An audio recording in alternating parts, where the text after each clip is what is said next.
지자체에서 지레짐작 저는 겁을 먹을 필요는 전혀 없다 생각합니다. 충분히 기존의 지자체에서 하고 있던 어떤 사업들이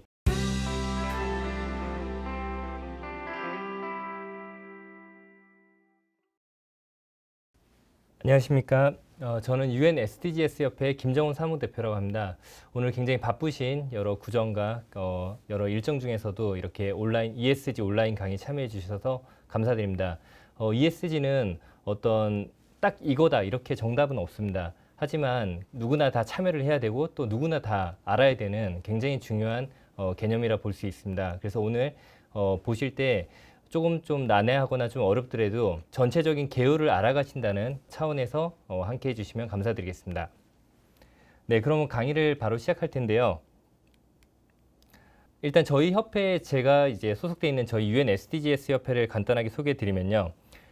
저희는 그 기업과 국회가 UN SDGs에 참여하고 또 SDGs를 이행하는 데 있어서 그러한 과정을 돕고 있는 UN 경제사회이사의 특별협의지기구라고 합니다. 그리고 저희는 2011년에 설립이 되었고요. UN 지속가능 고위급 정치회담 등 여러 UN의 주요 회의에 참여해서 국내 기업들과 그리고 국내 어떤 여러 지자체 그리고 정부나 국회의 활동들을 소개하는 역할을 하고 있습니다. 그리고 이제 ESG 관련돼서는 저희는 이제 ESG 쪽에서도 특히 금융과 관련된 일들을 많이 하고 있는데요. ICMA 국제 자본시장과 부채 시장의 어떤 룰을 정하는 국제 기관인데요.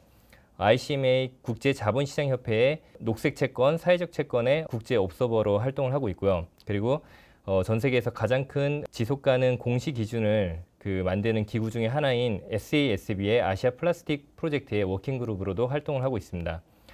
ESG에 대한 얘기들은 정말 굉장히 많이 들어보셨을 텐데요. 환경, 사회, 지배 구조라고 할 수 있죠.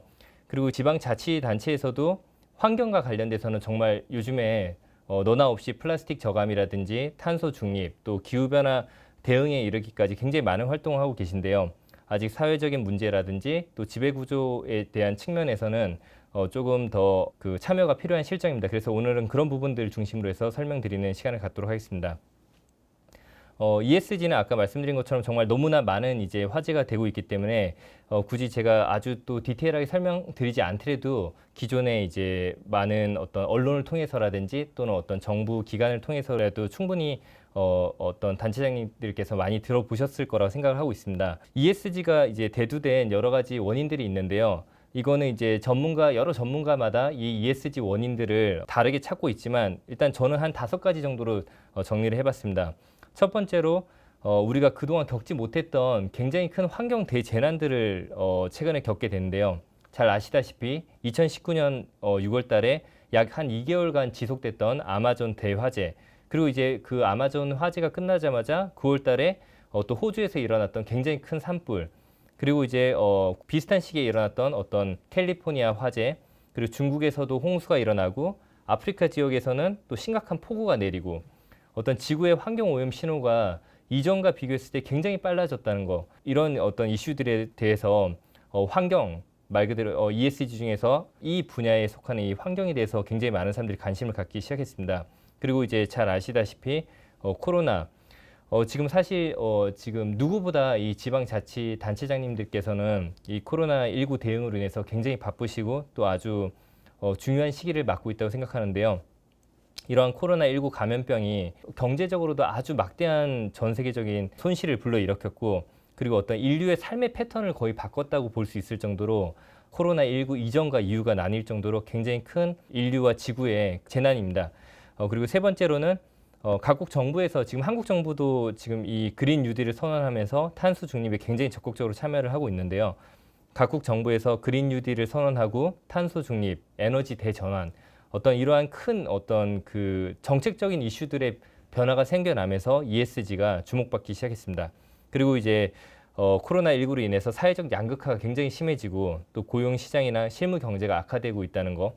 물론 이제 이 문제에 대해서는 여러 가지 지금은 이제 우리나라도 경기가 빠르게 회복되고 있는 상황이고 또 어떤 사회적 양극화에 대해서도 다각도의 대안들이 나오면서 코로나 초창기보다는 조금 좋아진 모습을 보이지만 그래도 한동안 이런 충격파가 오래 가지 않을까 이렇게 전문가들은 보고 있습니다.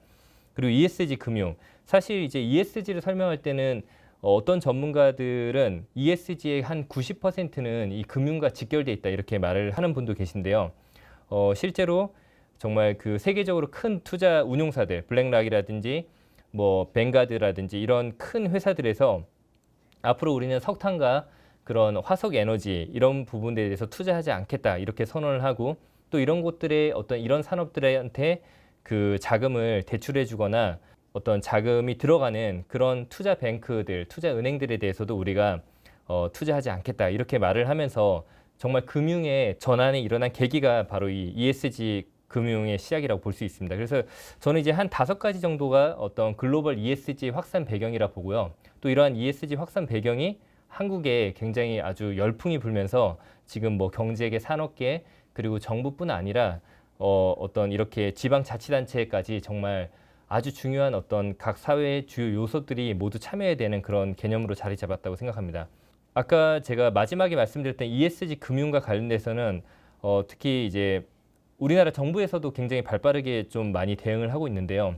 최근에 어떤 국민연금공단에서 앞으로 ESG 공시 기준을 반영하는 그런 곳들에 투자를 할지 안 할지 그런 것들을 쉽게 말해서 이제 참여를 하겠다. 그리고 뭐 산업통상자원부에서도 KESG라는 지표를 지금 만들어서 곧 발표 예정이고요. 환경부에서는 어떤 녹색 채권에 대한 그런 어떤 가이드라인을 만들었고요.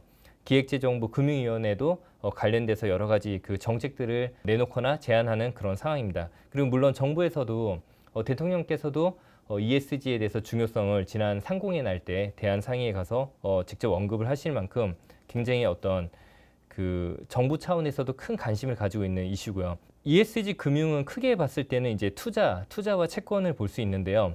이 사실 채권에 대해서는 지방자치단체에서 아직까지 이렇게 접근하기는 조금 어려운 부분이 있습니다. 근데 이제 외국 사례들을 보면은 실제로 그 지방자치단체에서 채권을 발행한 사례들이 굉장히 많이 있습니다. 그리고 녹색 채권이라든지 사회적 채권은 실질적으로 지방정부에서 발행한 어떤 내용들이 훨씬 더 ESG의 어떤 근본적인 개념과 더 직결돼 있다. 왜냐하면 지방자치단체에서는 시민들을 바로 직접적으로 만나시기 때문에 그런 시민들이 어떤 그 생활에도 큰 영향을 미칠 수 있고요. 그래서 이런 채권 분야에서도 아직은 한국이 도입되진 않아 있지만 이런 부분에 대해서 오늘 조금 설명드리는 시간을 갖겠습니다.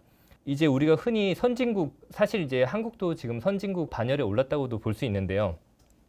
그래도 이제 금융 선진국들이 ESG를 어떻게 접근하고 있는지를 보면은 우리가 이런 ESG 글로벌 어떤 확산 흐름 같은 것들을 볼 수 있습니다. 가장 먼저 이 ESG 분야를 선도하고 있는 지역이라면 유럽, 그리고 이제 그걸 주도하고 있는 이제 기구가 유럽연합 EU라고 볼 수 있습니다. 2014년부터 평균 근로자 수가 500인 이상이고 매출이 4천만 유로 이상인 기업들에 대해서는 비재무 정보에 대한 의무 공시 제도를 이미 2014년부터 EU는 시작을 했습니다. 저희도 이제 2025년부터 한국에서도 이제 시작된다고 지금 보고 있는데요. 지난 3월부터는 역내 모든 은행, 자산운용사, 연기금까지도 이런 금융기관들도 반드시 지속 가능한 금융 공시를 해라. SFDR이라는 어떤 제도를 통해서 반드시 공시를 의무화하게끔 만들고 있습니다. 그리고 2025년부터는 모든 상장사가 다 참여를 해야 된다. 근데 이제 지속 가능 금융 공시란 건 사실 굉장히 좀 어렵게 볼 수 있습니다. 왜냐면 제가 이따가 이제 좀 중요하게 이 제안드리고 싶은 내용 중에 하나가 지방자치단체에서도 지속 가능 보고서를 만들자 이런 것들을 제가 좀 제안을 드리고 싶은데요. 사실 재무적인 부분에 있어서는 명쾌하게 어떤 부분이 매출이고 손해고 자산이 어떻게 있다 이런 것들을 알 수 있는데 지속 가능한 부분까지 그 비재무적인 요소들까지 우리가 금융으로 어떤 재무적인 부분으로 환산하기는 상당히 어려운 부분이 있습니다. 그럼에도 불구하고 이런 전 세계적인 흐름이 정책뿐 아니라 금융들, 다음에 기업들, 산업계 투자자들까지 다 지속 가능한 어떤 금융 공시는 반드시 필요하다. 비재무적인 요소들도 앞으로는 재무제표상에 들어가야 된다. 그래서 실제로 그렇게 미국에서라든지 유럽에서는 지금 추진을 하고 있고요. 우선은 저희는 자치단체에서는 지속가능 보고서를 좀 활발하게 내는 걸로 시작을 하면서 이런 ESG에 참여를 해보면 좋지 않을까 생각하고 있습니다. 중국 같은 경우는 좀 특이하게 ESG나 어떤 환경을 먼저 얘기를 하는 게 아니라 중국은 우리는 신인프라를 구축을 하겠다. 그래서 기술을 먼저 개발을 시킨 이후에 그런 기술 개발을 통해서 어떤 환경에 대한 새로운 어떤 기술도 만들고 사회적인 또 다양한 기술들을 개발해 나가겠다. 이렇게 기술 발전의 그린 뉴딜을 얹은 중국판 어떤 신인프라 계획을 선언을 했습니다. 그래서 사실 이제 전 세계적으로 볼 때는 환경이 더 중요한 이슈고 환경이 더 먼저인데 이렇게 기술 발전의 환경을 얻는다는 게 언뜻 이해가 안 되기는 하지만 근데 사실은 그 ESG의 핵심적인 요소도 기술이라고 볼 수 있습니다. 새로운 신기술들이 앞으로 계속해서 미래 세대에 어떤 적용될 거기 때문에 ESG에 대한 어떤 참여는 어떤 신기술 부분들도 굉장히 중요하다고 볼 수 있습니다. 그리고 이제 미국 같은 경우는 바이든 정부가 탄생할 때부터 아예 우리는 그냥 그린 정부다. 그린 뉴딜을 추진하면서 어떤 정부를 시작하겠다. 딱 이렇게 선언해서 실제로 이제 바이든 행정부의 첫 번째 정책을 집행한 1호 공약이 그 파리 기후변화 협정에 대한 복귀를 선언한 내용이었습니다. 전임 정부에서 이제 파리 기후변화 협정을 탈퇴를 했는데 바이든 정부는 무슨 소리냐. 지금 이 그린 뉴딜 다음에 에너지의 그린 대전환 그리고 전 세계적인 어떤 기후변화 대응은 정말 미국이 빠질 수 없는 굉장히 중요한 정책이다. 이렇게 해서 온실가스 배출량 넷제로도 사실 이제 같은 민주당 정부였던 전임 버락 오바마 정부에 비해서도 훨씬 더 적극적으로 바이든 정부에서는 선언을 했습니다. 그래서 실제 관련돼서 막대한 재원들이 투입이 되면서 이 재원만 투입하는 게 아니라 일자리도 만들겠다. 지속 가능한 일자리도 만들고 뭐 청정 에너지라든지 이런 부분에 대해서도 연구 개발을 하고 또 관련돼서 새로 만들어지는 수많은 기술들에 대해서도 정부가 적극적으로 투자를 하겠다 이렇게 선언을 한 상황입니다.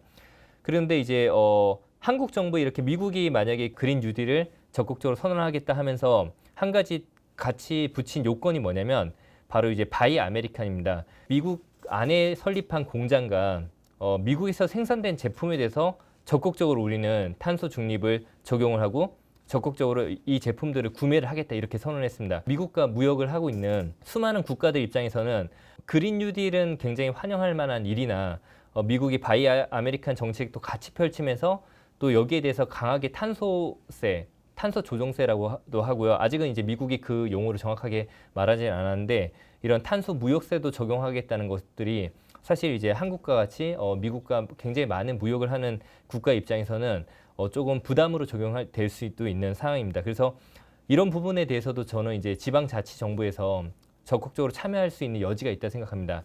그 부분은 제가 조금 이따 다시 설명을 드리겠습니다. 탄소 중립이나 탈석탄은 사실 꼭 우리 한국뿐 아니라 전 세계적인 지금 아주 대세고 굉장히 중요한 정책으로 되어 있고 이 정책이 미국에서 선언하고 EU에서 선언하고 뭐 중국에서 선언하고 이런 각 나라에서 정책을 선언한 것들을 우리가 그럼 우리도 한국판 탈석탄이나 탄소 중립을 선언하자. 물론 당연히 한국판에 대한 우리만의 독자 모델을 갖는 것도 중요하지만 이 탄소 중립, 기후 대응, 탈석탄 이런 부분들에 대해서는 그 어떤 정책보다도 전 세계적인 공조가 굉장히 중요한 정책입니다. 그런데 이러한 정책 공조에 있어서도 당연히 지방정부라든지 자치단체의 역할은 핵심적으로 참여될 수밖에 없습니다.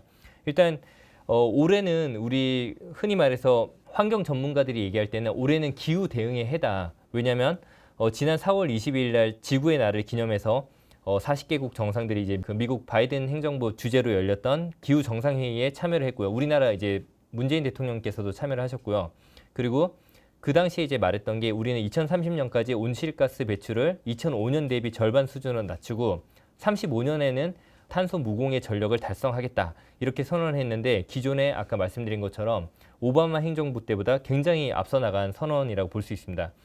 그리고 이제 바로 이어서 우리가 그 P4G 이달에 이제 끝났는데요. 그 P4G를 저희가 주최함으로 인해서 전 세계적인 어떤 기후변화 대응에 있어서 우리 한국도 주도해 나가는 그런 국가로 주목받는 그런 계기가 됐고요. 그리고 지금 최근에 지난주에 열렸던 그 G7, G7에 또 한국 정부가 초청됨으로 인해서 우리나라도 이런 그 선진국들이 기후 대응을 어떤 식으로 하고 있는지에 대해서 유심히 살펴보면서 직접적으로 참여할 수 있는 계기가 되었는데요.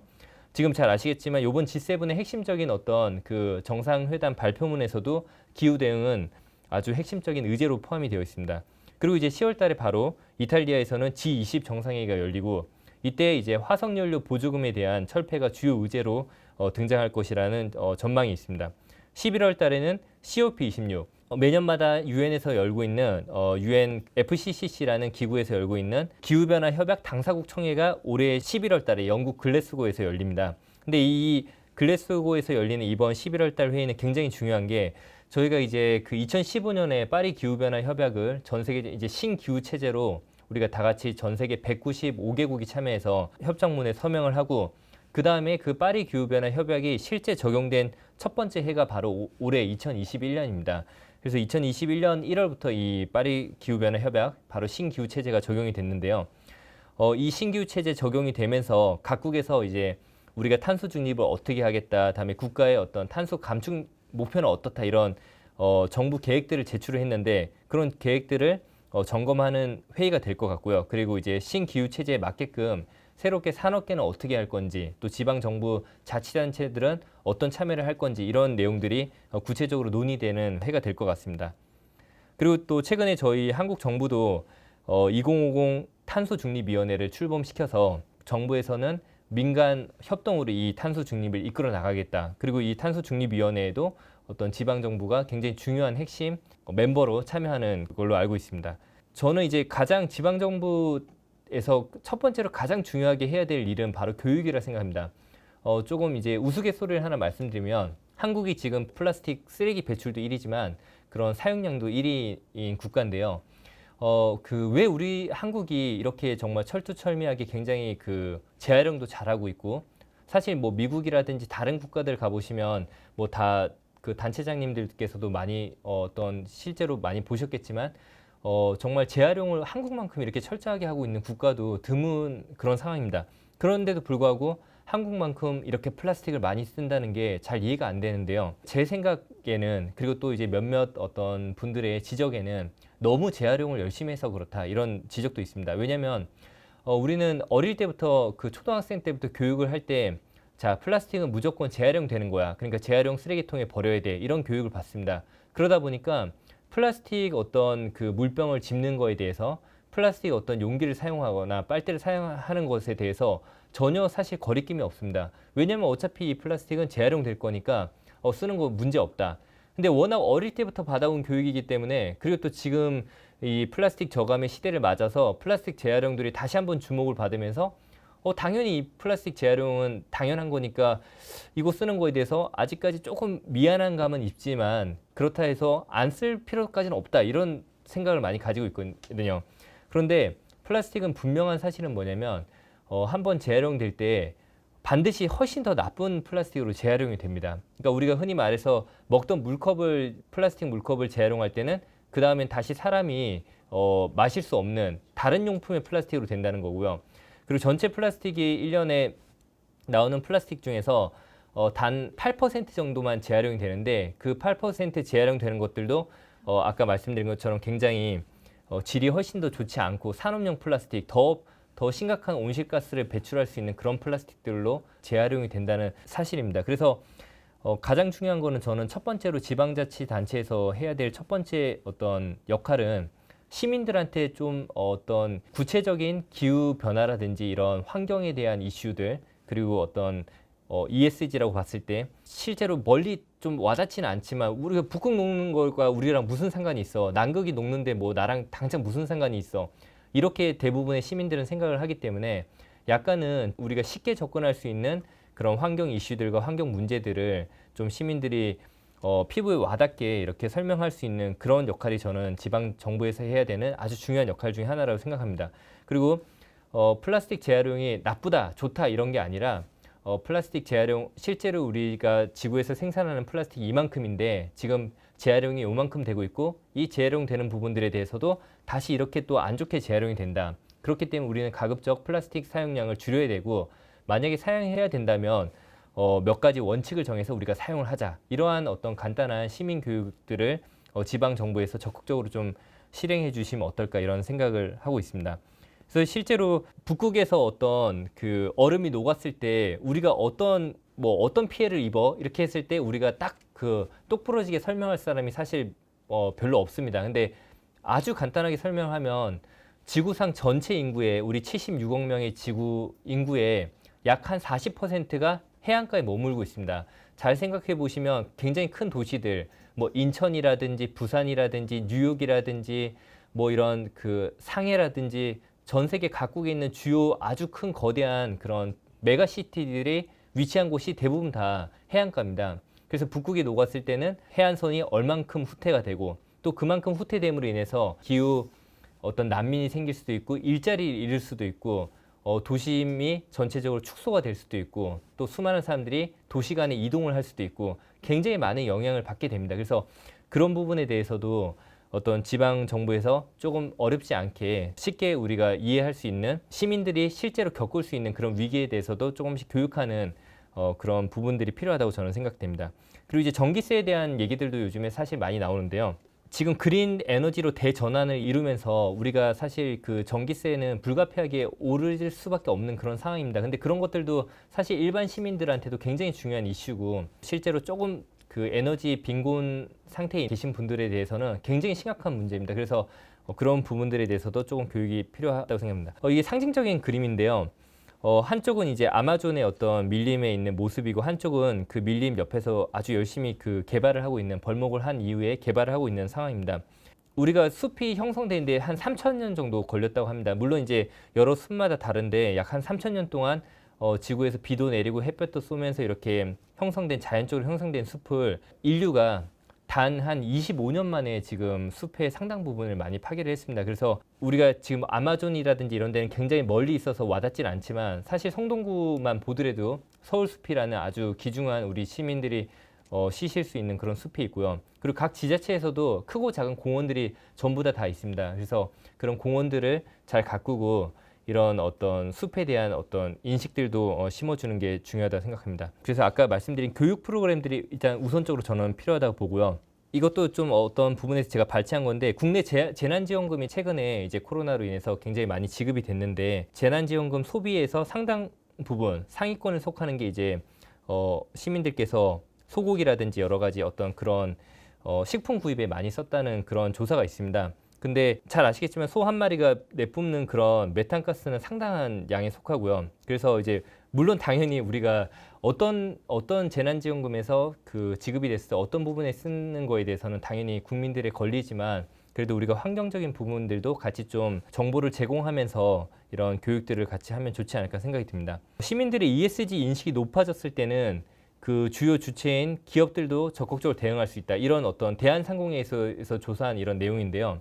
저는 지방자치단체가 뭐 다르게 좀 표현한다면 하나의 큰 기업이라 생각합니다. 그리고 그 기업을 운영하는 CEO가 여기 계신 자치단체장님들이라고 보는데요. 왜냐하면 자치단체에서 일어나는 수많은 일들은 사실상 큰 우리나라 대기업들 이상의 굉장히 중요한 역할을 합니다. 일자리라든지 환경 이슈라든지 다음에 그 안에서 일어난 주거 이슈라든지 수많은 어떤 이슈들은 정말 큰 대기업 이상으로 중요한 부분들을 차지하고 있기 때문에 대한상의에서 이제 최근에 어떤 ESG 경영에 대한 국민 인식 조사라는 걸 한 적이 있는데요.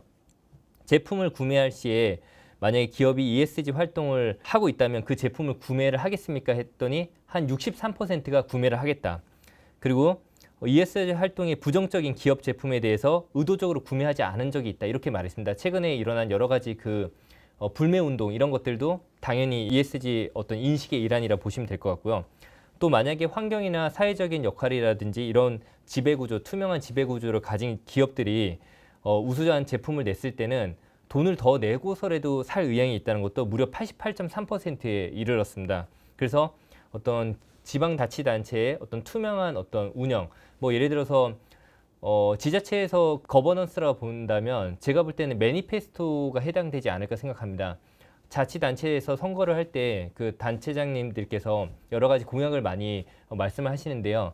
그런 어떤 시민들과 약속한 그런 공약들을 지키는 것, 그런 것들도 하나의 그런 ESG 중에 G에 속한다고 저는 보고 있고요. 그리고 지방자치단체만의 환경 사회적 조례 그리고 어떤 제도 마련하는 것들은 굉장히 중요하다고 저는 생각합니다. 지금 정부에서는 이런 올해 열리는 COP26, 11월 달에 영국에서 열리는 기후변화 협약과 관련된 어떤 정상회의에서 이런 환경 규제나 법제화 과정들 그런 것들을 환경부에서 적극적으로 이해하고 도입해 나가겠다. 그리고 100% 재생에너지로 사용한다는 리백이라든지 뭐 장기 탄소 감축 전략들 이런 것들을 법제화 시키겠다. 그리고 지금 올해 1월 1일부터 3기 탄소 배출 거래제가 시행이 됐는데요. 산업계에서는 굉장히 큰 화두입니다. 그래서 이런 탄소 배출과 관련돼서도 좀 정부에서 가이드라인을 제공을 하겠다. 이렇게 했는데 저는 이제 지자체에서 좀 도입할 수 있는 부분들이 바로 이런 탄소 배출 거래제, 특히 이제 전통 제조업체들이 각 지자체에 많이 속해 있는데요. 대기업들은 이제 탄소 배출을 어떻게 하고 우리가 어떤 식으로 이 배출권 거래제를 어떻게 활용하면 되는지, 어디서 사고 팔고 하면 되는지, 또 심지어 우리가 많이 내뿜은 만큼 해외에서 어떻게 사업을 해가지고 이 배출권을 사오면 되는지 이런 것들을 대기업들은 굉장히 잘 알고 있습니다. 전문 부서가 있기 때문인데요. 근데 조금 작은 기업들, 벤처기업이라든지 소셜 기업들, 다음에 또 어떤 아주 더 작은 그 자영업에 속해 있는 그런 산업군에서는 사실 이런 탄소 배출 이런 부분에 대해서 신경 쓸 여력도 없을 뿐더러 우리가 얼마만큼 탄소 배출하고 있는지 그런 걸 측정하기도 굉장히 어렵습니다. 근데 이제 그런 것들에 대해서도 조금 지방자치단체에서 그런 가이드라인을 만들면 어떨지 이런 것들을 말씀드리고 싶고요. 그리고 이제 산업계에서는 중대재해기업 처벌법이라든지 산업안전보건법 이런 것들이 최근에 굉장히 큰 화두가 되고 있습니다. 근데 이런 그 산업재해에 대한 꼭 이런 법과 관련된 일이 아니더라도 산업재해에 대해서 그 지자체에서 어떤 그 조례를 통해서라든지 그런 부분들을 좀 안전 부분 불감증을 좀 점검해 볼 수 있는 것 이런 것들이 ESG, S에 속한다고 보고 있습니다. 그리고 이제 관내에서 있는 여러 중소기업들이 ESG를 적극적으로 도입을 하고자 했을 때 그런 ESG 도입하고자 하는 중소기업들, 조금 작은 어떤 사회적 기업들에 대해서도 어떤 각 지자체에서 그런 그 지자체만의 ESG 어떤 그 가이드라인이라든지 이런 부분들을 좀 도입하면 어떨지 이렇게 말씀드립니다. 지금 실제 국회에서도 이 관련된 법안이 지금 발의돼서 계류 중에 있습니다. 그리고 이제 각 지자체별 무역을 하는 기업들도 있습니다. 우리가 뭐 지자체에서 무역을 따로 하는 기업이 어디 있을까 이렇게 생각하는데 뭐 아주 쉽게 말하면 농어촌에서도 심지어 작은 방울토마토를 기르는 그런 농가에서도 일본과 직접적인 어떤 무역을 하기도 하고 미국과 하기도 하고 중국과 하기도 합니다. 그래서 사실 우리가 좀 잘 살펴보면 각 지자체에 속해 있는 작은 기업들이 굉장히 활발하게 다른 국가와 그런 무역 활동을 하고 있는 것들을 볼 수 있는데요. 그런 사실 이제 EU라든지 그 미국 같은 경우는 아까 말씀드린 탄소세, 탄소 조정세라고 해서 무역할 시에 탄소 배출이 얼마나 되는지 살펴보고 거기에 대한 과세를 물리겠다 이렇게 이미 선언을 한 상태고 실제 도입을 하고 있는 상태이기 때문에 그런 부분에 대해서도 우리가 어떤 작은 기업들이 관내에 있는 기업들 또 대기업이 될 수도 있고요. 그런 기업들이 무역을 할 때 이런 탄소세라든지 그런 부분들을 지자체에서 조금 이렇게 적극적으로 같이 대응해 주시면 어떨까 이런 생각도 좀 들고 있습니다. 그래서 동방성장위원회에서도 이런 관련된 여러 가지 지자체 교육들, 모델들을 지금 만들고 있고요. 이 아까 탄소 무역과 관련된 제가 말씀드렸는데 사실 이제 한국 같은 경우는 온실가스 배출량이 전 세계 지금 11위 국가고 이산화탄소 배출은 전 세계 7위 국가입니다. 그래서 한국 자체가 기후 대응에 대해서 굉장히 미진하다 이렇게 전 세계적인 인식이 좀 가지고 있는데 그런 만큼 당연히 우리나라에서 수출하려는 어떤 기업들에 대해서는 조금 어떤 탄소를 얼만큼 배출하는지 더 구체적으로 살펴볼 가능성이 굉장히 높다고 볼 수 있습니다. 그리고 심지어 지금 EU에서는 한국이 주력 업종으로 이제 앞으로 미래에 삼기 위해서 아주 열심히 지금 개발 중인 배터리 산업과 관련돼서도 차량용 배터리뿐 아니라 핸드폰에 들어가는 배터리까지 우리는 다 살펴보겠다 이렇게 이미 선언을 한 상황입니다. 그래서 그런 어떤 부분에 있어서 탄소 무역들의 그런 대응이 필요한지 어떤 물품들이 구체적으로 그런 것들에 해당이 되는지를 지자체에서도 조금 살펴보면 좋지 않을까 이런 생각이 듭니다. 그리고 이제 그린 기업들을 활성화하자 이런 제가 제안을 드리고 싶은데요. 최근 환경부랑 중소벤처기업부에서 이 우리나라의 그린 기업들을 적극적으로 조성을 하겠다, 만들어내겠다 이렇게 해서 그린 기업 전용 벤처 펀드 약 한 3천억 원을 조성하겠다 이렇게 선언을 한 상황입니다. 그래서 이제 구체적으로 보면은 녹색 융합 클러스터라든지 그린 스타트업들을 발굴해내겠다 이렇게 말을 했는데요. 저는 이제 이걸 환경부나 중소벤처기업부가 정부 차원에서 적극적으로 그린 기업을 발굴해낸다 하더라도 지자체에서도 그 관내에 속해 있는 그런 여러 소셜 벤처들이라든지 아니면 조금 큰 기업들도 충분히 그린 기업으로 활성화시킬 수 있는 또는 전환을 유도할 수 있는 그런 역할을 저는 할 수 있다고 보고 있습니다. 그래서 이제 제가 지금 여기 와 있는 이 그 성동구의 어떤 성수동에서도 그런 벤처 밸리가 지금 잘 조성이 되어 있는데요. 그런 기업들이 향후에 어떤 그린 산업에 대해서 조금 더 눈을 뜰 수 있도록 더 전환을 할 수 있도록 적극적으로 지자체에서 안내를 해주는 역할도 저는 중요하다 생각하고요. 또 중앙정부, 환경부랑 중소벤처기업부에서 조성하고자 하는 이런 어떤 그 벤처 펀드에 대해서도 좀 지방 정부 차원에서 같이 참여할 수 있는 부분들이 있다면 하면 좋지 않을까 이런 생각을 하고 있습니다. 그리고 지방 정부에서 할 수 있는 인센티브들은 사실 굉장히 많이 있습니다. 뭐 예를 들어서 지속 가능한 운송이라 해서 이 지자체 내에서 움직이는 어떤 여러 가지 차량에 대해서 우리가 어떤 인센티브를 적용하는 부분도 될 수가 있고요. 그래서 실제로 조금 큰 그 지자체이긴 하지만 울산시 같은 경우는 이미 이런 그 울산시 관내에서 움직이는 차량에 대해서 탄소 뭐 배출이라든지 이런 것들을 측정해서 지속 가능한 어떤 인센티브를 적용하고 있는 걸로 알고 있습니다. 그리고 이제 녹색 금융에 대해서 짧게 말씀드리겠습니다. 녹색 금융이라는 건 말 그대로 녹색 이런 그린 산업에 대해서 어떤 투자하는 금융을 말을 하고 있는데요. 근데 이것도 사실 우리나라 정부에서 굉장히 적극적으로 지금 추진을 하고 있습니다. 그래서 최근에 이제 녹색 금융공사도 우리나라가 만들겠다. 앞으로 녹색 금융공사를 만들어서 기업들이 발행하고 있는 어떤 녹색 채권이라든지 아니면 투자 운용사들이 투자를 하고자 하는 어떤 그런 그린 어떤 펀드라든지 이런 것들에 대해서도 적극적으로 정부가 역할을 하겠다. 가이드도 하고 관련돼서 여러 가지 어떤 평가 모형도 구축을 해 나가겠다. 이렇게 선언을 한 상황입니다. 그래서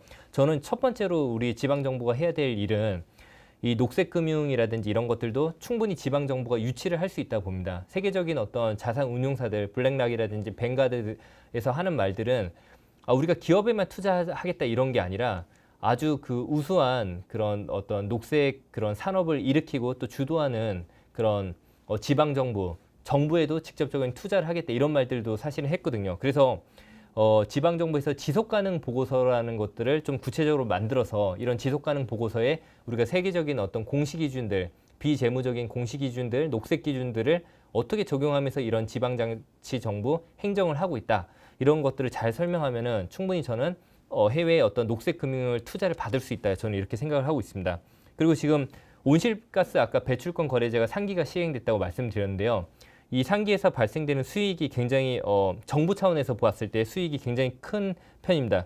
그래서 이제 사실은 이제 온실가스라는 게 어떤 중앙정부의 어떤 한 특정 지점에서만 발생되는 게 아니라 각 지자체들에서 있는 어떤 공장이라든지 여러 가지 산업 시설들에서 발생이 되기 때문에 그런 온실가스 배출권 거래제에서 발생되는 어떤 수익에 대해서 지방 정부가 좀 조심스럽기는 하지만 지방 정부에서도 그런 부분들을 좀 참여해서 녹색 금융에 직접적으로 투자할 수 있는 그런 방안들도 좀 연구해 보면 좋지 않을까 이렇게 생각을 하고 있습니다. 그리고 글로벌 기준으로 해서 이제 수많은 그 평가 방법들도 있고 다음에 녹색 체계라든지 사회적 체계를 분류하는 이른바 텍소노미. 이 텍소노미라는 뜻이 분류하다라는 어떤 의미랑 다음에 법적인 그리고 과학적인 어떤 용어를 합쳐서 텍소노미라 하는데요. 그래서 아주 좀 구체적으로 이 산업이 그린한지 녹색인지 아닌지 보겠다. 그리고 사회적인지 아닌지 보겠다. 이런 것들을 이제 구분하기 위한 일종의 표라고 보시면 됩니다. 근데 이제 이 텍소노미가 EU라든지 뭐 미국이라든지 중국에서는 이미 이제 시행이 되고 있고 또 구체적으로 여러 가지 다양한 어떤 지표가 나왔는데 아직 한국에서는 지금 환경부를 중심으로 해서 녹색 텍소노미를 지금 개발 중에 있는 상황입니다. 근데 저는 이런 텍소노미에 대해서도 좀 지방정부가 물론 당연히 글로벌한 텍소노미를 활용할 것을 저는 이제 권고를 드리고요. 제안을 드리고 그런 글로벌한 어떤 지표들을 지방정부에서 또 그 지자체 지역의 특성에 맞게끔 하나씩 조금씩 이렇게 만들어 놓으면 좋지 않을까. 그렇게 했을 때 그 지역에서 나오는 수많은 어떤 온실가스나 탄소에 대한 문제들, 다음에 기업 활동에 대한 문제들에 대해서도 나중에 대응할 수 있지 않을까 이렇게 생각이 듭니다. 그리고 이제 제가 한 가지 말씀드리고 싶은 거는 텍소노미란 게 사실은 굉장히 네거티브한 대응입니다. 아주 너가 지금 하고 있는 게 녹색인지 아닌지 내가 구체적으로 한번 살펴보겠어. 너를 검증하겠어. 이런 게 사실 텍소노미의 개념인데 저는 이제 좀 제안드리고 싶은 거는 포지티브한 스크리닝을 하는 게 중요하다고 이렇게 생각합니다. 왜냐하면 ESG라는 분야 자체도 사실 굉장히 어렵고요. 그리고 또 이런 분야의 기업들이 아직 어떻게 참여할지도 아주 망설이지고 있는 상황이고 일반 시민들 같은 경우는 사실 이 개념에 대해서 거의 좀 모르고 있는 상황이라고 볼 수 있는데 여기에 대해서 벌써부터 법이나 제도화를 시키고 아주 타이트한 어떤 그런 접근 방법을 쓰면 이 확산 자체를 막는 게 되지 않을까 한 어떤 그런 우려가 있고요. UN SDGs는 사실 지방정부에서 이미 굉장히 열심히 하고 있는 그런 목표라고 생각합니다. 근데 이제 이 SDGs에 대해서도 좀 관심을 가지실 필요가 있는 점은 아까 말씀드린 그 세계적인 어떤 투자 운용사들에서 ESG 금융을 할 때 반드시 모든 ESG의 최종 종착지는 SDGs에 향해야 된다. 이렇게 딱 명문화 시키고 있습니다. 그래서 쉽게 말해서 우리가 어떤 투자하고자 하는 어떤 ESG 금융들은 SDGs 1번부터 17번 어떤 목표 중에 하나로 연계가 되어 있어야 된다. 이렇게 말을 하는 건데요. 그렇기 때문에 지방 정부에서도 어떤 ESG 금융을 위해서, 투자를 위해서 또는 가이드라인을 위해서 또는 시민들한테 알려드리는 교육을 위해서도 반드시 SDGs에 대해서 조금 더 참여를 해야 된다. 이렇게 저는 보고 있습니다. 실제 아까 말씀드린 ESG 채권 같은 경우도 요 위에 보시면 이 세 가지 원칙이 있는데요. 그린 본드 프린시팔, 소셜 본드 프린시팔, 그리고 지속 가능한 어떤 채권에 대한 연계하는 가이드라인 이렇게 세 가지가 있습니다. 그래서 이 세 가지 원칙도 반드시 밑에 이 UN SDGs에 매핑을 시켜라 이렇게 채권의 발행 기준 원칙이 이렇게 나와 있습니다. 그리고 이제 아까 말씀드린 그런 세계적인 어떤 투자사들, 근데 이런 국민연금도 사실 세계 3대 연기금 중에 하나죠. 그리고 국민연금이 하고 있는 일도 뭐 지금까지는 어떤 국내 투자들을 많이 하고 있다고 했는데 앞으로는 세계적인 그런 부분에 대해서도 투자를 적극적으로 하겠다고 했는데요. 마찬가지로 해외에 있는 어떤 이런 투자 운용사들도 한국의 ESG를 굉장히 주목하고 있고 또 한국의 여러 산업들, 다음에 한국의 지자체들한테도 이런 ESG 투자에 대한 다양한 관심을 보이고 있는 상황입니다. 그렇기 때문에 이런 부분에 대해서도 조금 각 행정을 하실 때 관심을 두면 어떨까 생각이 듭니다. 그리고 이제 글로벌 ESG 기준과 지표는 정말 사실 굉장히 많습니다. 이게 거의 뭐 한 600개 가까이 된다고 말하는 사람도 있는데요. 그래서 우리가 흔히 말하는 이런 글로벌 가이드라인 지표들을 우리가 참고는 하되 이런 것들이 꼭 정답은 아니라는 걸 제가 말씀을 드리고 싶고요. 각 지자체의 특성에 맞게 지역의 특성에 맞게끔 어떤 그 지표를 설정을 하시고 평가 방법들, ESG 평가 방법들 도입하면 좋지 않을까 생각이 듭니다. 그리고 시민들 입장에서도 사실 그 매니페스토라는 공약을 이행한다는 그런 부분들도 지자체를 우리 시민들이 평가를 할 수 있지만 얼마나 우리 지자체가 환경적이고 다음에 어떤 사회적인 어떤 경제에 대해서 관심이 있고 또 어떤 행정 체계는 얼마나 투명한지 이런 것들을 살펴볼 수 있는 시민들이 보실 수 있는 하나의 체계도 저는 ESG라고 보고 있습니다. 제가 각 지방정부 우수 사례들을 이렇게 소개를 했는데요. 물론 여기 지금 단체장님 그 속한 지자체도 있고요. 그리고 또 아닌 곳도 있는데 뭐 사실 제가 이런 사례들을 조사를 하면서 놀랐던 거는 정말 정부 우리나라 그 중앙정부 이상으로 지자체에서 굉장히 열심히 이 ESG를 이미 실천을 하고 계시구나. 기존의 어떤 환경적인 측면부터 해서 어떤 사회적 경제를 일으키고 임팩트 투자도 만들고 있고 그리고 무엇보다 중요한 우리 그 젠트리피케이션을 방지하기 위해서 이러한 어떤 지방정부 협의회도 만드셨고 이런 것들이 전부 다 ESG 중요한 요소에 포함이 되거든요. 그래서 이런 성동구나 영등포구, 다음에 금천구, 송파구, 그리고 강북구, 대전 서구 제가 이제 몇몇 어떤 그 사례만 가져왔지만 이 외에도 제가 금방 살펴본 사례만 하더라도 한 20군데가 넘을 정도로 굉장히 우리 지방정부에서 열심히 ESG를 이미 실행을 하고 계신다는 것을 좀 살펴볼 수 있었습니다. 아까 ESG 채권을 제가 그 말씀드렸는데 사실 저는 이제 이 ESG 채권에 대해서 조금 좀 저희 전문적인 영역에 속해 있습니다. 그래서 채권 같은 경우는 아직은 지방정부에서 자체적으로 우리 한국 정부에서는 그 한국에서는 발행한 사례가 저는 없는 걸로 알고 있는데 충분히 이제 해외에서도 지방정부에서도 녹색 채권이라든지 사회적 채권을 발행한 사례가 많이 있습니다. 근데 이제 이 채권을 흔히 우리가 빚이라고 생각하는데 그래서 제가 얼마 전에 이제 기재부 회의를 갔을 때도 채권을 발행하라는 거를 우리가 적극적으로 정부 차원에서 장려하는 게 빚을 내라고 하는 거냐 뭐 이런 질문들도 나왔는데 근데 사실 이제 특수목적 채권 같은 경우는 우리가 흔히 말하는 빚으로 보지는 않습니다. 얼마나 우리가 녹색적인 측면에서 이런 녹색적인 자금을 도입을 해야 되는지 그리고 이런 자금들을 운용할 능력이 있는지 사회적인 경제를 얼마나 일으킬 수 있는지 그런 자금들을 어디다 어떻게 쓸 수 있는지 이런 것들에 대한 어떤 지표 역할을 하기 때문에 저는 나중에 지방자치정부에서도 이런 녹색 채권, 사회적 채권, 지속가능 채권을 한번 발행할 수 있는 뭐 제가 이 법 제도에 대해서는 정확하게 확인을 못했지만 그런 게 가능하다면 해봐도 좋지 않을까 이런 생각이 듭니다.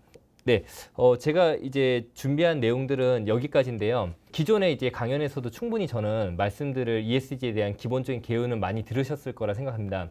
그럼에도 불구하고 또 조금 다른 부분에 대해서는 오늘 제가 말씀드린 부분들을 한번 좀 검토해 주시면 좋을 것 같고요. 여기서 혹시 뭐 궁금하신 부분들이 있다면 그 어떤 부분이라도 질문해 주시면 제가 또 말씀드리도록 하겠습니다. 이 ESG라는 게 아까 제가 초반에 말씀드린 정답이 없다 이렇게 말씀드렸는데 사실 ESG에 대해서 많은 사람들이 우려하는 게 그 ESG 워싱, 그러니까 뭐 우리가 어떤 그린한 사업에 자금이 들어가지 않았는데도 불구하고 우리는 녹색적인 어떤 사업에 자금을 썼다. 그랬을 때 우리가 그린 워싱이란 말을 쓰고요. 사회적 경제와 아무 상관이 없는 사업을 했는데 우리 그 군은 사회적 경제를 일으키는 그런 사업을 했다. 그런 것들이 이제 소셜 워싱이라고 합니다.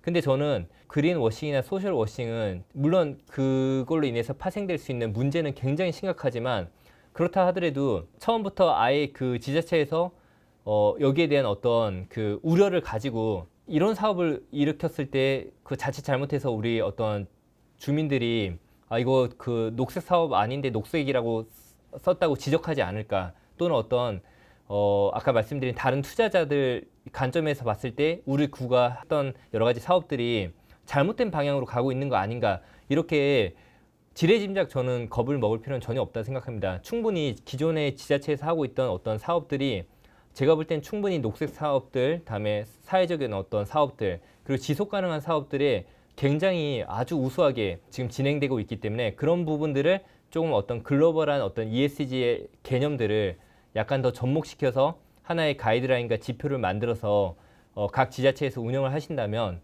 저는 뭐 ESG 워싱에 대한 염려는 우리 지자체에서는 적어도 없지 않을까 이런 생각을 하고 있습니다. 제가 잘 모르고 질문하는 것일지 모르겠는데요. 네, ESG 채권을 발행한다라고 하면 예, 보통 이제 채권 발행은 언제 일정한 이자를 내고 갚겠다 이제 이런 의미잖아요. 네, 맞습니다. 근데 이제 ESG 채권은 어떤 게 더 부과가 되는 겁니까? 이를테면 어떤 그 이자 말고도 더 주는 베네피트가 더 있어서 ESG 채권인가요? ESG 채권을 이제 사는 사람들은 일단은 지금까지 개인 우리나라에선 지금 한 119조 원 정도가 ESG 채권이 발행이 됐는데요. 그 ESG 채권을 사는 사람들은 개인이 사는 건 아니고요. 기관이 산다든지 아니면 뭐 정부가 산다든지, 해외 같은 경우는 정부에서도 ESG 채권을 많이 매입을 한 상황이고요. 흔히 말해서는 이제 기관에서 많이 매입을 합니다. 그리고 또 이제 투자자들, 말 그대로 아까 그 블랙락 같은 그런 아주 주요한 글로벌 투자자들도 ESG 채권을 많이 매입을 하고 있습니다. 그래서 그런 그 ESG 채권을 매입하는 주체들에서 이 ESG 채권이 만약에 우리가 목표액을 한 1,000억 정도로 우리 구에서 1,000억을 목표로 해서 채권을 발행했는데 실제 공모를 했더니 뭐 한 3,000억 정도의 투자자들이 몰렸다. 그 채권 공모에 몰렸다고 했을 때는 그만큼 이 사업에 대해서 굉장히 투자자들이 아주 높은 그 성장 가능성을 보고 투자를 한다는 뜻이거든요. 그리고 또 단순히 이율뿐 아니라 뭐 수많은 여러 가지 인센티브가 많이 있습니다. 정부에서도 ESG 채권과 관련된 인센티브를 지금 구체적으로 제도적으로 준비 중에 있고요. 해외에서는 아까 말씀드린 아주 단순하게 볼 때는 글로벌 투자자들이 주목할 수 있다는 거, 글로벌 투자 기관들에서 이 지자체를 어떤 그린한 미래의 어떤 그런 대표적인 어떤 그런 지방 정부로 본다든지, 그런 어떤 글로벌 선도 사례가 된다든지, 이런 측면에서도 굉장히 큰 이율뿐 아니라 그런 굉장히 큰 어떤 이익이 있다고 보고요. ESG 채권을 인해서 파생될 수 있는 그런 수많은 경제적인 이득들은 굉장히 많이 있습니다. 그렇기 때문에 이제 한국에서는 2018년에 산업은행에서 처음으로 이제 ESG 채권이라는 걸 발행을 했는데요. 그때 이후에 지금 한 2년 반 만에 119조 원이라는 엄청난 돈들이 우리나라 기업에서 이제 물론 이제 그 와중에는 우리나라 공기업들이 발행을 많이 했습니다. 주택저당 채권을 MBS라고 해서 그 주택금융공사에서 주택저당 그 유동화 증권으로 만들어서 그거를 사회적 채권으로 발행하는 바람에 우리나라가 좀 그런 규모가 급격히 불긴 했는데요. 그 ESG 채권은 아까 말씀드린 것처럼 우리가 얼마나 이런 글로벌 기준에 접근할 수 있는지에 대한 어떤 하나의 어떤 지표가 될 수도 있기 때문에 전 세계적으로는 굉장히 많이 발행을 하고 있는 상황이고요.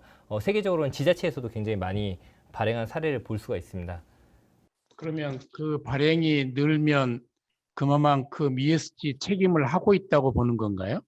네, 그렇죠. 당연히 그 ESG 채권이란 거는 이제 발행하는 과정이 사실 그 어떤 전문가들은 조금 더 이제 러프하다고 보긴 한데 좀 불분명하다고 보긴 한데, 제가 볼 때는 ESG 채권 발행 과정이 일반적인 채권보다는 더 까다롭습니다. 여기 지금 제가 과정을 설명해 놓은 게 여기서 3번 지표의 3번을 보시면요. 만약에 우리가 지자체로 봤을 땐 지자체에서 이제 이런 발행 여부를 결정하고 다음에 관련돼서 프레임워크라는 거 이제 어떤 계획을 수립을 해야 됩니다. 우리가 구체적으로 어디다 돈을 쓸 건지 어떤 사업에 이걸 하기 위해서 이제 채권을 발행하는지 그리고 인증, 신용평가사라든지 회계법인의 이런 ESG 인증을 받아야 되는데 이 인증이 아까 제가 말씀드린 ICMA 그 국제자본시장협회에서 만든 채권 원칙에 따라서 이 인증을 부여를 받아야 됩니다. 그리고 이제 인증을 부여받은 다음에 제안 요청서를 발송을 하고 나머지는 좀 일반적인 채권의 어떤 순서를 따르게 되는데요. 근데 아까 말씀드린 처음에 일단 자금을 어디다 쓸 건지, 다음에 사업을 어떤 사업을 할 건지, 인증을 어떻게 받을 건지, 그 다음에 사후 리포팅, 이 채권을 쓸 때 그 다음에 리포트를 어떤 식으로 보고를 매년마다 할 건지, 그 다음에 검증을 어떻게 받을 건지에 대해서는 일반적인 채권보다 조금 더 기준이 강화되어 있기 때문에 ESG 채권을 발행할 수 있다는 것 자체가 그 지자체가 소위 말해서 그린하다, 소셜하다 이렇게 볼 수 있는 큰 평가 지표를 쓸 수 있고 또 채권이란 것은 한국에서만 발행될 수 있지만 잘 아시다시피 채권은 원화채 말고도 달러화로도 발행할 수 있고 유로화로도 발행할 수 있습니다. 그래서 해외 투자자들한테도 자금을 유치할 수 있기 때문에 그런 측면에서 봤을 때는 글로벌한 어떤 평가를 받을 수 있는 또 하나의 기회가 될 수도 있다고 볼 수 있습니다. 설명 잘 들었고요. 네, 그 KESG 인덱스를 지금 준비하고 있다고 하는데 정부에서 네네, 네네, 이게 좀 관심이 많은데요. 사실 어쨌든 인덱스가 제일 중요하잖아요. 그게 네네, 방향을 나타내는 거니까. 네네 근데 맞습니다. 지금 뭐 기업에 관한 건 할 텐데 네. 공기업이나 정부, 지방 정부에 대한 인덱스도 준비 중인 건지 아니면 기업만 하는 건지 그리고 그 대략 어떻게 지금 논의가 되고 있는지 혹시 아시는 대로 좀 네네. 설명해 주시면 좋겠습니다. 네. 그 ESG에 관련돼서는 지금 굉장히 좀 활발하게 움직이고 있는 정부 부처가 환경부, 다음에 산업부, 그다음에 기재부, 금융위원회 이렇게 한 4개 정부가 굉장히 좀 적극적으로 주도적으로 이제 활동을 하고 있는데요.